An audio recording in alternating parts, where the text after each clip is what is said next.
उससे राहदारी में झांका कोई नहीं था। वो थोड़ा और आगे को झुका दीवार की ओर से, मगर हद निगाह तक कोई नजर नहीं आया। ये एमास प्लाजा के अपर फ्लोर्स में से एक था, जहाँ कैप्टन नीलम इब्रार का कमरा भी मौजूद था। ब्राउन कलर स्कीम थी, शायद हर पर्दे का रंग एक जैसा था। ये घर था या महल, वो अब निकलकर कमरों की तरफ बढ़ गया। इससे पहले कि कोई आता और उसका काम खराब होता, वो तेजी से हर कमरे के दरवाजे के पास रुककर अकापी नजरों से आसपास का जायजा लेता और आगे बढ़ जाता। आखिरी रूम के पास आकर उसने फिर किसी के ना होने का यकीन किया और कमरे में घुस के अंदर से कुंडी चढ़ा दी। सबसे पहले अलमारी की तरफ गया, जिसके एक हिस्से में कपड़े लटके थे, जबकि दूसरे में ट्रैवलिंग बैग था। उससे फुर्ती से हाथ चलाते ट्रैवलिंग बैग की खुफिया जिप खोली और अंदर से छोटी छोटी तमाम DVDs, memory stick, chargers, cell phone और लैपटॉप निकालकर अपनी पॉकेट से एक स्याह कपड़े का बैग निकालकर उसमें डाल दिया। इसके बाद वो उठा और बाहर निकल गया। उसी तरह उससे बहुत चालाकी से दोबारा आसपास का जायजा लिया और जहां से आया था वहीं चला गया।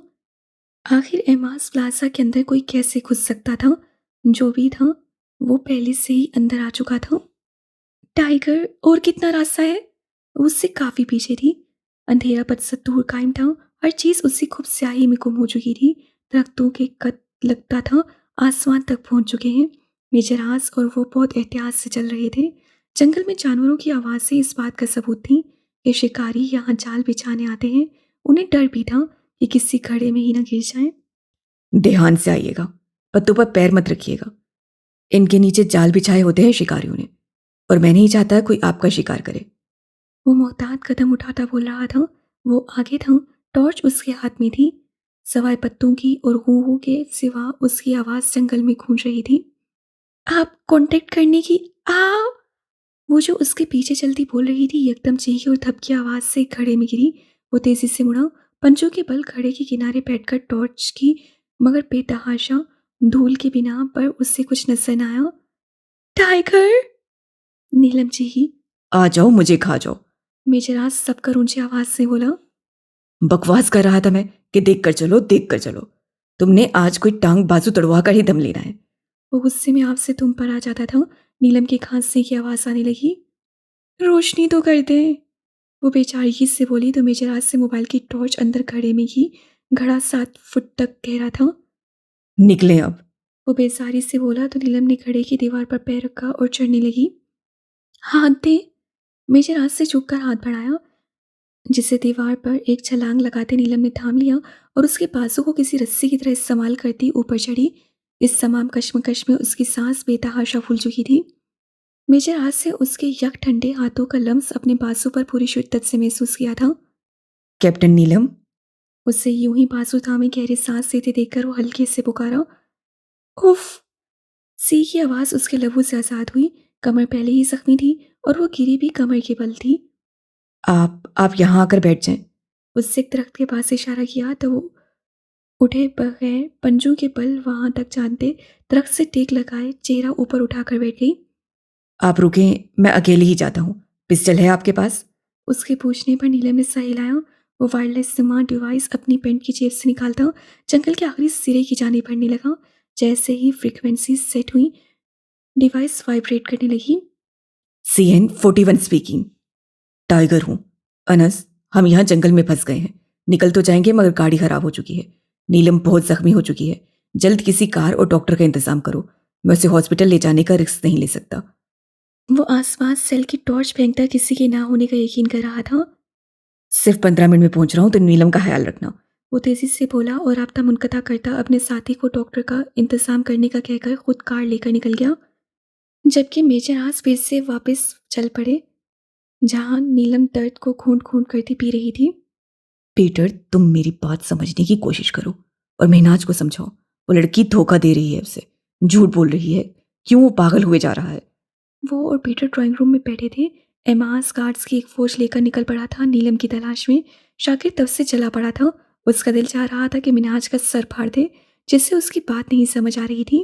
पहले उसने खुद नीलम को आजमाने के लिए प्लान बनाया था और अब खुद ही उन सबको वार्न करता दीवानों की तरह कराची की एक एक सड़क छान रहा था।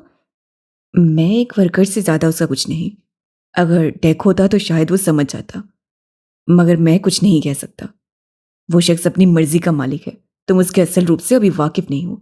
अगर अपनी जिंदगी प्यारी है तो उसके मामलात से दूर हो। जब उसका दिमाग घूमता है वो कुछ नहीं देखता कि सामने वाला इंसान कौन है, उसका क्या लगता है। इसका अंदाजा तुम आज के वाकये से ही लगा सकते हो। अपने मुल्क के लिए काम करो, ना कि सियासत के लिए। आज ये सियासी लोग तुमसे अपना काम निकलवाएंगे और कल जब तुम पकड़े जाओगे तो तुम्हें पहचानने से ही इनकार कर देंगे। पीटर ने उसको समझाने की कोशिश की। मुझे जिस काम के लिए भेजा है वो तो मुझे हर हाल में करना है। हमें एमास की जरूरत है और लड़की उसकी तमाम सलाहियतें छीन लेगी। वो खड़ा हो चुका था, उसका अंदाज बेलचक था। मुझे उस लड़की के कमरे की तलाशी लेनी है। तुम मुझे उसका रूम बता दो प्लीज। शाकिर ने इल्तिजा की। सॉरी। पीटर ने बेनियाजी से कहते सॉफ्ट ड्रिंक का ग्लास उठा लिया। Peter, Peter my brother, try to understand. वो लड़की महनाज के साथ साथ हम सबको ले डूबेगी। तुम मरना चाहते हो या आईएसआई के हाथों टॉर्चर होना चाहते हो? शाकिर पंजों के बल उसके सामने बैठकर उसकी आंखों में देखता बोला। चलो। पीटर हुड उठ गया था, उसे भी साथ चलने को कहा। लेडी डॉक्टर उसे ट्रीटमेंट देकर जा चुकी थी। टाइगर मस्जिद नहीं रुक सकता था, उसे बलूचिस्तान में भेजे गए अपने 50 साथियों के ग्रोह का भी साथ देना था। वो सब सूरत हाल भी चेक करना थी। उन्हीं 50 में से एक ने उससे मिलने आना था। वो किसी डिवाइस या एयरपीस टेक्नोलॉजी की कोई मदद लेकर रॉ के एजेंट को अलर्ट नहीं करना चाहते थे। अगर वो इन सब का इस्तेमाल करते थे तो वो भी इन सब के बारे में जानता होगा। वो निकलने लगा जब उसकी वायरलेस नुमा डिवाइस पर कोड रन हुआ। Tiger, P two speaking. हाँ बोलो, क्या खबर है? वो कुर्ते के बटन लगाता बोला। Sir, everything is safe now. Good. वो जाने से पहले नीलम के पास रूम में आया। वो लोग उसी घर में आए थे जहाँ कराची आते ही नीलम और टाइगर आए थे। यही उनका असल ठिकाना था, मुकम्मल महफूज। मैम बशरा, आप कैप्टन नीलम का ख्याल रखिएगा और कोई भी प्रॉब्लम हो तो फौरन मुझे इन्फॉर्म कीजिएगा। ये खाने के मामले में बहुत जिद्दी हैं, इनकी कोई बात नहीं माननी। वो मैम बशरा से कह रहा था जो कैप्टन नीलम के सराहने बैठी थी। वो पूरी कंबल में लिपटी थी। टेम्परेचर बहुत ज़्यादा है, अभी तक गनूदगी में है। मैम बशरा बोली। मेजराज से कंफर्टर में दुबके वजूद पर एक नज़र डाली जिसकी उसकी जानिब पुष्टि बसपाल ही मेजराज की नज़रों में आए थे। अच्छा, मैं चलता हूँ, अल्लाह हाफिज। वो दीवार की खिड़की की जानिब देखकर बोलता बाहर निकल गया। मैम बशरा ने उसके ऊपर कंबल दुरुस्त किया और सूप बनाने चली गई। वैसे भी सर्दियों में उसकी ज़्यादा ज़रूरत होती थी। ये शतरंज का खेल तुमने शुरू किया। सफेद मोहरे हथियाकर चाल में पहल तुमने की। अब इंतजार करो मेरी चाल का। तुम्हारा वजीर मारना होगा मिनहाज इसहाक, तुम्हारा ज़मीर जगाने को। ये एक खूबसूरत और वेल फर्निश्ड होटल का कमरा था जहाँ वो कद आदम शीशे की खिड़की खोले उसके किनारे पर हाथ रखे निरंजी सूरज की नरम गरम शुआएं अपनी कुशादा कुंदनी रंगत की पेशानी पर महसूस कर रहा था। उसकी ये खुद कलामी में कई कई बातें अब शुआओं में जज्ब होने लगी थीं। सामने का मंजर बहुत हसीन था। सरसब्ज़ व शादाब दरख्त, फूल, उनकी बाग के माली को दाद देने का दिल चाहता था। उसने एक हाथ यूं ही दीवार पर टिकाए दूसरे से सेलफोन निकाला। एक खबर शाया करनी है। कल रात एक ब्रेक फेल होने की वजह से हजारों फुट की ऊंचाई से खाई में गिर गई कार में मौजूद खातून इस अफसोसनाक हादसे में दम तोड़ गई। आज जो खबर को मन खड़क छुपवा रहा था कल हकीकत का रूप लेने वाली थी। वो एक रोज़ बाद वापस आया था। कमरे में मौजूद बलूचिस्तान की टीम की रिपोर्ट मुकम्मल कर रहा था जो उसे चिक्स को भिजवानी थी। दिमाग एक दो नुक्तों पर सोच सोच कर पक चुका था जब वो कॉफ़ी का शदाई बाहर चला आया। मगर यहाँ आते ही उसका सारा मूड कैप्टन नीलम की बात ने गरक कर दिया। वो खुले कुशादा किचन में 4 कुर्सियों वाले प्लास्टिक के चेयर सेट में से एक कुर्सी घसीटे बैठी थी। हाथ में हल्दी मले दो मिले का गरम मग था जिसके ठंडे होने के इंतज़ार में वो कॉफ़ी बनाती मैम बशरा से महवे गुफ्तगू थी। "हम्म, आपके टाइगर सर का तो बस ना चले कि हमें सचमुच मार दे। कभी किसी तरह हमारे मरने की खबर एमाज तक पहुंचाते हैं तो कभी किसी तरह। अगर हमने महनाज को सच बता दिया ना तो वो आपके टाइगर सर को ही खाई से नीचे फेंक देगा।" वो बोल रही थी जब टाइगर एक ही जिस्म में उस तक पहुंचा। चूंकि उसके दरवाजे की जानिब पुश थी तो वो उससे देख न सकी। उसकी कुर्सी वो अपनी जानिब घुमाकर उसे थोड़ी से पकड़ चुका था। दुनिया उसे एमाज के नाम से जानती है। मिनहाज इसहाक शेर के सीने पर हाथ रखकर वो दिल निकाल लेता है। तुम तो उसकी एक सख्त नज़र की मार हो। जिस लम्हे उसे तुम्हारी हकीकत मालूम हुई वही लम्हा तुम्हारी मौत होगा। टाइगर ने एक झटके से उसकी थोड़ी को छोड़ा। अगर मरूंगा मैं तो बचोगी तुम भी नहीं, माइंड इट। उसकी चेयर को एक ठोकर रसीद करता वो निकल गया था। नीलम ने मेज पकड़कर खुद को गिरने से बचाया था। वो तो अखबार में अपनी मौत की खबर पढ़कर मजाक में मैम बुशरा के साथ लगी थी, वरना ऐसी बात वो उनके सामने क्यों करती। मगर टाइगर ने उसके चेहरे पर मजाक के तासुरात नहीं देखे थे, सिर्फ जुमले सुने थे। मैम बुशरा अभी तक शेल्फ से लगी हैरान खड़ी थी। जिल्लत और अहानत के एहसास के तहत नीलम का चेहरा सुर्ख हो चुका था, आंखें बरसने के करीब थीं। मग से छलका दूध उसके हाथ की जिल्द में जलन पैदा कर गया था।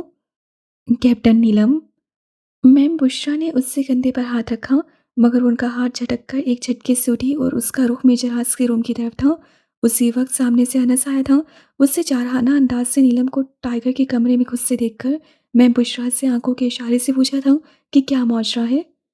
ठग की आवाज़ से दरवाज़ा खुला तो कमरे के बीच में खड़ा गुस्सा कंट्रोल करता आज होनहार नज़रों से शोला जवाला बनी नीलम को देखने लगा।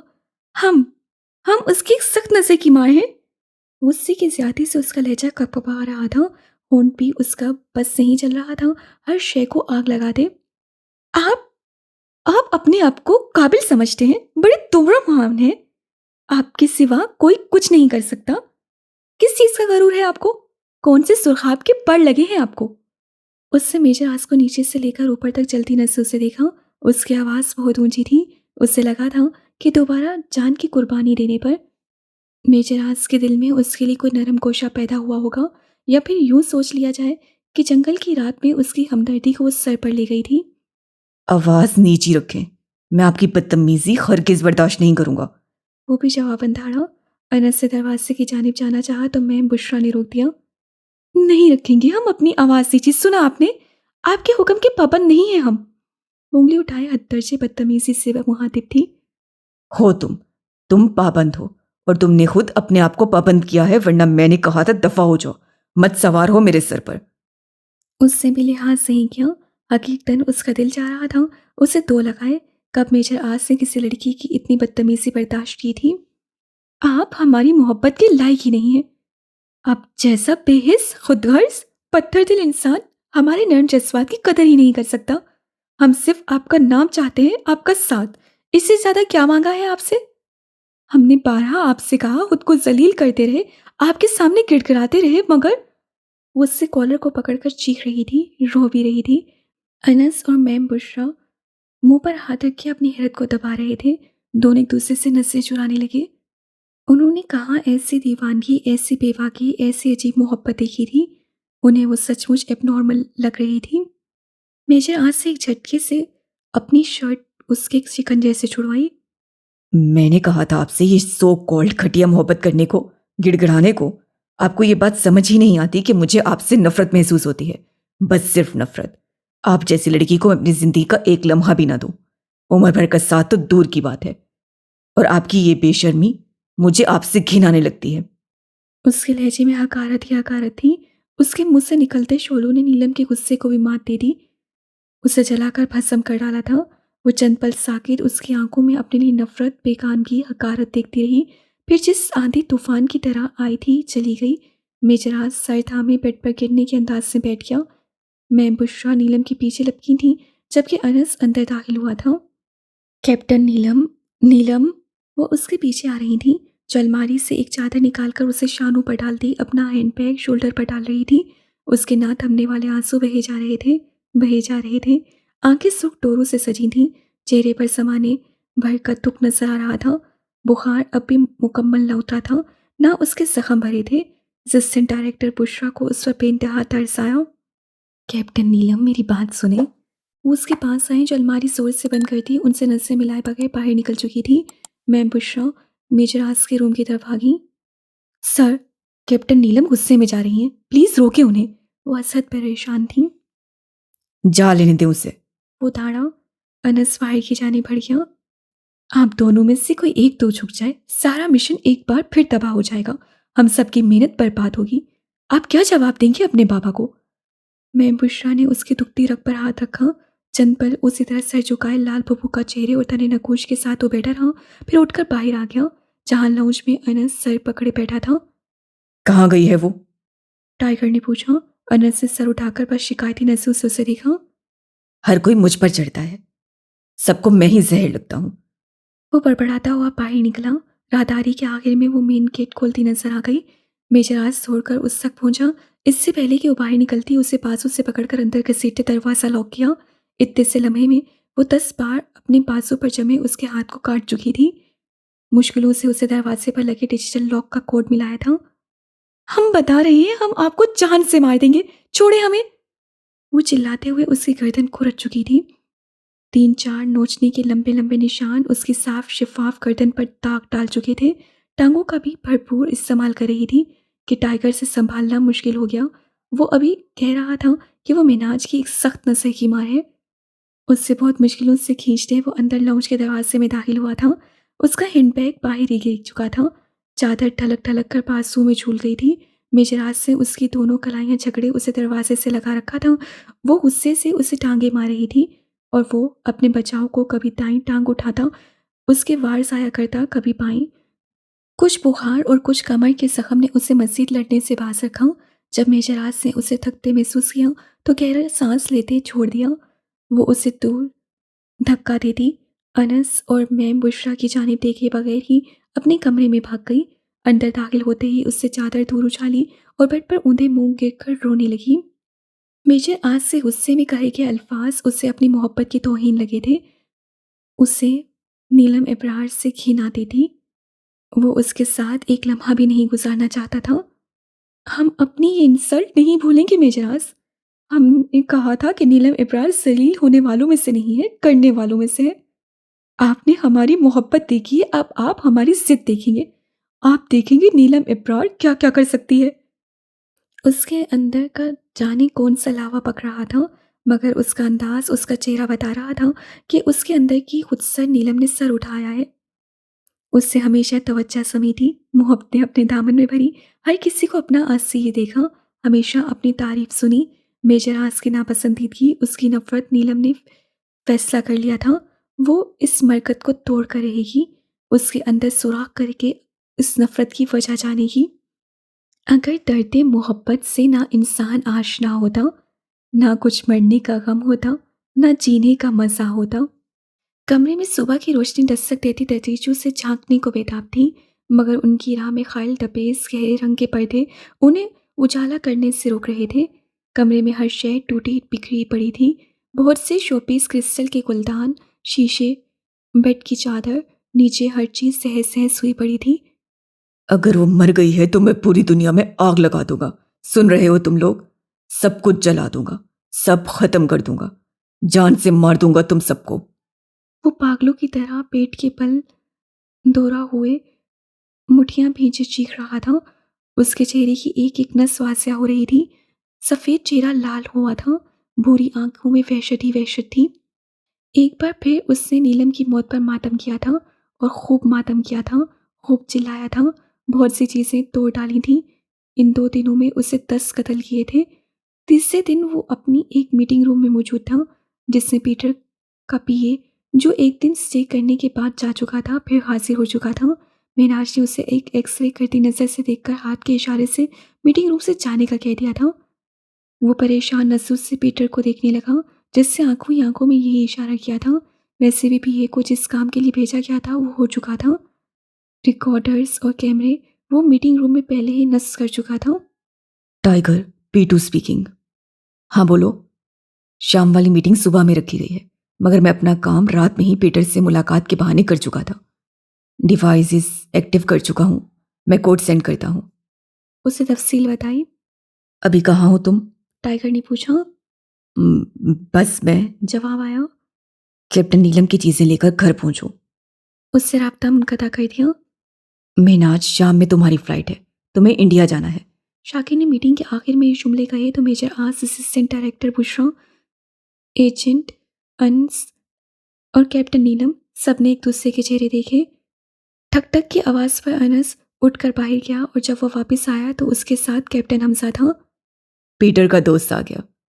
अनस से मजाक उड़ाया। अल्लाह ना करे उस अजीब सी लटकती मखलूक से मेरी कभी दोस्ती हो। कैप्टन हमजा ने कंधे पर रखा बैग उतारकर कैप्टन नीलम के पास सोफे पर रखा और खुद सिंगल सोफे पर बैठ गया। अनस सोफे के हेड स्पॉट पर बेतकल्लुफ सा बैठा था। यार पानी तो पिलाओ। कैप्टन हमसा ने झुंझलाते हुए उसे धक्का दिया। क्या है, जल कुकड़े क्यों बने हो? अनस गिरते गिरते बचा था। अजीब मखलूक हैं ये पाकिस्तानी लड़कियां भी। बस में मेरे आगे बैठी लड़की को मेरा बैग लग गया। बाजी ने शोर मचा दिया। इतना बोला बहन, बैग था बैग। लेकिन नहीं, वो बैग को मेरा हाथ साबित करने पर तुली हुई थी। कैप्टन हमसा की दुख भरी दास्तान पर वो सब मुस्कुराए। अलबत्ता अनस जरूरत से ज्यादा हंस रहा था। मतलब आज कैप्टन हमजा पिट कर आए हैं? अपनी बात पर अनस से खुद ही कहका लगाया। हाँ हाँ, बहुत हंसाया आपने। एक और चुटकुला प्लीज। अजीब मखलूक हो तुम भी। कैप्टन हमसा ने उसे बेइज्जत करना चाहा, मगर जो बेइज्जती महसूस कर ले वो अनस का। सब अजीब मखलूक हैं। एक आप ही हसीन मखलूक है, 2 नाक और 1 आंख वाले। अनस की बात पर कैप्टन हमसा ने उसे ऐसे देखा जैसे कह रहा हो, बेटा बुखार खुखार तो नहीं चढ़ गया? मेरा लैपटॉप सेलफोन सब लाए हैं ना? उससे कैप्टन हमसा का बैग खोलते पूछा। जी। वो मुस्कुराकर उसे देखता बोला। उसके मुस्कुराने पर वो सब कह के लगाने लगे, यहाँ तक कि मेजर आज जैसा बंदा भी हंस रहा था। नीलम की खिलखिलाहट ऐसी थी जैसे झरना बह रहा हो। अनस सुधोरा हुआ जा रहा था। क्या हो गया भाई? लाफिंग गैस का असर तो नहीं हो गया? कैप्टन हमसा ने कंफ्यूज होते पूछा। नीलम ने आगे बढ़कर उसकी लटकती विक खींची जो उससे एक बंदूक का रूप चढ़ाने को लगाई थी। सर पर रुमाल लिपटा तो उसको उतारते ही शायद वो भी उतर गई थी। हाँ, ये तो जोक हो गया। वो खुद हंस रहा था। उफ, हमारा तो पेट दर्द करने लग गया। क्या क्या बनते रहते हैं आप लोग? वो अपनी हंसी पर काबू पाकर बोली। हाँ, हम तो कुछ भी नहीं। कभी आप टाइगर को मेकअप में देख लें तो दिल आ जाएगा आपका। कैप्टन हमसा हंसते हुए बोला। उसके बरक्स वो सब संजीदा अपनी अपनी जगह पहलू बदल कर रह गए थे। मेजर आस और कैप्टन नीलम में अब तक बातचीत बंद थी। अजीब मखलूक हैं आप सब। मैं चुप होता हूं तो आप लोग हंसने लग जाते हैं, मैं हंसता हूं तो आप सब चुप हो जाते हैं। कैप्टन हमसा बुरा मानते हुए बोला। किसी ने बाबा जी बनना हो तो टाइगर जैसा बने। अनस से माहौल की गंभीरता कम करने को बात बदली। कैप्टन नीलम, टाइगर ने आपसे पहला जुमला क्या कहा था? पहली मुलाकात में याद करें। अनस से उससे घसीटा। पता नहीं, वो टालने लगी। ओहो, याद तो करें। अनस बासित था। Any problem? ये थे मेजर आस के अल्फाज जब हमारी इनसे पहली टक्कर हुई थी। उसके बोलने पर अनस से नफी में सर हिलाया। बाकी सब उन दोनों की गुफ्तगू सुन रहे थे। अनस से सोफे के हेड स्पॉट पर कोने खड़ी किए गए और हथेली पर चेहरा टिकाए उन्हें ही देख रहा था। फिर? नीलम ने पूछा। बेटा, कोई बुजुर्ग घर पर है? अनस से कहा तो नीलम की आंखें हैरत से खुल गईं। बाबा जलाल? दोनों हाथ मुंह पर रखे वो चीखी तो सब हंसे। कितने बड़े धोखेबाज हैं आप? उसे सोफे पर पड़ा कुशन बेतकल्फी से मेजर आस को मारा तो चंद पल तो वो हैरत सदा ही रह गया। नीलम भी अपनी हरकत पर जज्बस नजर आई। यार अनस, कॉफी प्लीज। कैप्टन हमसा ने फरमाइश की तो सब अपने अपने कामों में मसरूफ हो गए। असली की स्मगलिंग में अब नेवी इन्वॉल्व हो चुकी थी। इस जानिब से उन्हें मुकम्मल सुकून मिल चुका था। एक तरह से ये मसला ही हल हो चुका था। बस उन्हें इंतज़ार था मैवरिक का यहाँ आने का मकसद मालूम हो जाए, फिर ही उसकी गिरफ्तारी की जा सके।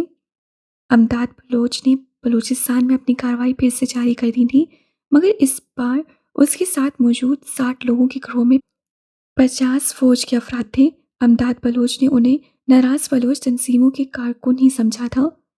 वो उसका भरोसा जीतने के लिए इदारे से हर तरह का राब्ता ख़त्म कर चुके थे। वो थे और अमदाद बलोच था। खुफिया एजेंसियां एक लफ्ज़ इस्तेमाल करती हैं, काउंटर इंटेलिजेंस। इसका मतलब दुश्मन को उसकी चाल में ही फंसा देना और उसकी इंफॉर्मेशन को डिसइंफॉर्मेशन के तौर पर आगे भेजना। और इस तमाम खेल का एक खास हिस्सा खसार होता है जिसे सेफ जोन कहते हैं। उसके अंदर रहते रहते ये खेल खेलना होता है। इसमें अपनी आवाम और मुल्क की हिफाजत पहली शर्त है, जान से भी पहले वतन देश। हीरे की स्मगलिंग में मेजर आस और कैप्टन हमसा काम कर रहे थे। कैप्टन हमसा नीलम की ट्रेनिंग से भी पहले पीटर के साथ काम करके उसका भरोसा जीतने में कामयाब हो चुका था, जिसे अब वो अपनी पोस्ट पर रख रहा था और खुद डेक की पोस्ट पर परचुमान हो गया था। उनके चंद साथी अफगानिस्तान और दुबई के जरिए भारत पहुंच गए थे ताकि वहाँ मिनाज इसहाक की कार्रवाइयों पर नजर रख सके। वो अभी एयरपोर्ट से आया था। कैप्टन हमजा ने उन सब के पासपोर्ट्स की फोटोग्राफ्स भेजी थी जो हीरे की स्मगलिंग में मुलविस थे। जाने कैसे कैसे तरीकों से वो ये काम सरअंजाम देते थे। मेजर आज से एयरपोर्ट के सारे अमले को इत्मीनान में लेकर उन तक सारी बात पहुंचाई। पुलिस को भी घसीट लिया। नतीजतन 7 अफराद 4 दिनों में हीरे की स्मगलिंग में पकड़े गए थे। इतने हीरे थे उनके पास कि सिक्योरिटी का अमला शस्त्र रह गया।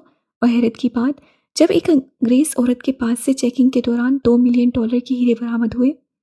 एक शख्स ने सफ़ेद पट्टी के अंदर हीरों की थैली छुपाई थी, तो चंद ने निहायत शर्मनाक तरीके अपनाए थे कि उन्हें चेकिंग के लिए एक्सरेज की ज़रूरत पड़ी थी। कैप्टन नीलम कहाँ है? टाइगर अभी आया था। अंदर लाउंज में अनस बैठा था और मैम बुशरा, उनका ज़्यादा काम ख़त्म हो चुका था। वो दोनों ही कुछ फुर्सत से थे। उससे इन पूरे 2 हफ्तों में पहली बार नीलम के मुतालिक पूछा था।